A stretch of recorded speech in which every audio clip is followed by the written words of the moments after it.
The night brought terror and fear to the Russian occupiers, but not in Ukraine, but in their home. An act of sabotage on a railroad took place in Russia's Ryazan region. 19 cars of a freight train derailed. According to the Moscow Railroad, it happened as a result of interference of unauthorized persons in the operation of railway transport. Russian publics report partisans. Nothing is happening near the Mechanical Engineering Design Bureau in Kolomna, Moscow region, where a UAV was allegedly shot down. According to Russian telegram channels, police cars and ambulances are on duty at the scene, and firefighters have left.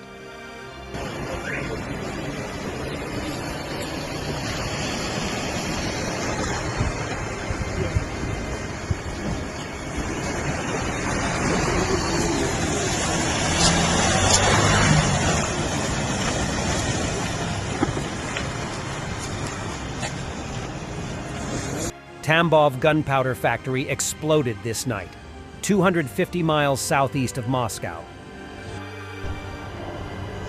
Охереть.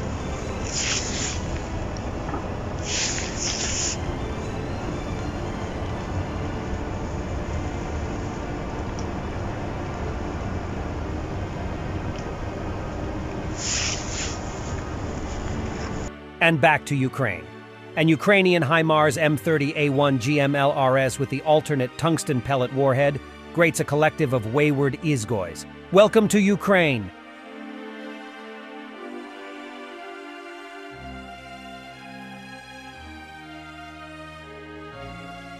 We are walking briskly with a smile towards the Polish border. Russian propagandists promise a long war as they have nothing to lose.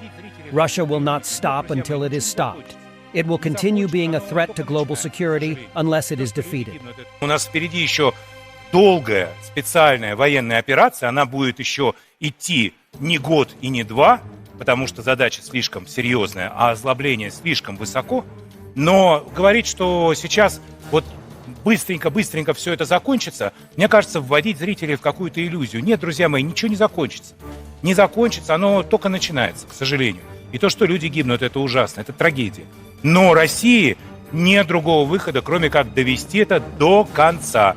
Другого выхода нет. Если кто-то в нашей элите или среди людей, которые принимают решения, думают иначе, они ошибаются, они идут вразрез с историей.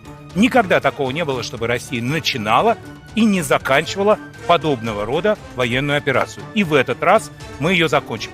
Тем более наш министр иностранных дел сегодня сказал, что санкции это навсегда, терять нам нечего, и мы бодро, с улыбкой, так сказать, идем в сторону польской границы. Russian propagandist Solovyov still believes the Russian army is the best in the world, and that Russia can become stronger after the so-called special military operation. Who does he think he's kidding? После СВО Россия может стать сильнее. Ну, конечно, у нас сейчас вообще лучшая армия в мире.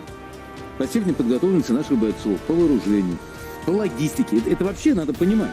Это признание Евросоюза World Report. Это, да, но вообще надо понимать, что армия и война – это логистика. На протяженность в 1000 километров то, что делаем мы, это вообще сравнить нечего. Если посчитать от простейших вещей, от воды, еды, я же не говорю про боеприпасы, нет ни одной страны в мире, которая сейчас может обеспечить и решить такого рода логистическую задачу. Даже близко нет. Сравнить не с чем. Поэтому натовцы, вы собираетесь так аккуратно, кучкуйтесь и выберите себе, вот, чтобы вы понимали, попытка воевать с Россией, лучше сразу выберите себе место на кладбище. Много не надо, потому что пепел, он аккуратно складируется. Ukrainian 155mm L-52 Caesar 8x8 self-propelled howitzer on the Tatra Force 815-7 chassis, supplied from Denmark. Denmark delivered all 19 of its Caesar howitzers to Ukraine in April-May 2023. Rheinmetall delivered a mobile field hospital to Ukraine mid-September 2023. The order from the German government was worth around 9 million euros and was made in September 2022. I have provided a few details here, including on the training of the Ukrainian soldiers. This field hospital is very modern and well-equipped. It has 32 beds, 8 of which are intensive care beds, an operating room, computer tomography, laboratory, sterilization, and a medicine depot.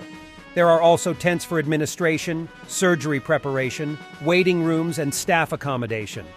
There are also supply containers for sanitary facilities, transport, fresh and processed water, medical gases, and energy supply. Water networks are heated so that the pipes do not freeze in sub-zero temperatures. There is also a decontamination tent for chemical, biological, radiological, and nuclear hazards, and a triage room. Symbolizing Russian terror, the emblem with the Red Cross was intentionally not placed on the field hospital, as it would only serve as a target for the Russians. Now let's move on to the training. 10 Ukrainian soldiers were trained in detail for a total of 14 days. This is one of the most ridiculously amazing feats I've ever seen from a drone pilot.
And military porn for the end. The B-21 Raider has taken its first flight.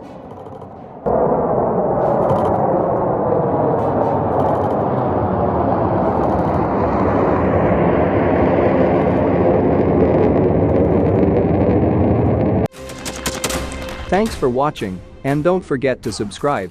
Also, if you want to support Warthog Defense, please become our member and get early access to new videos, exclusive members-only videos, and become administrator in comment section.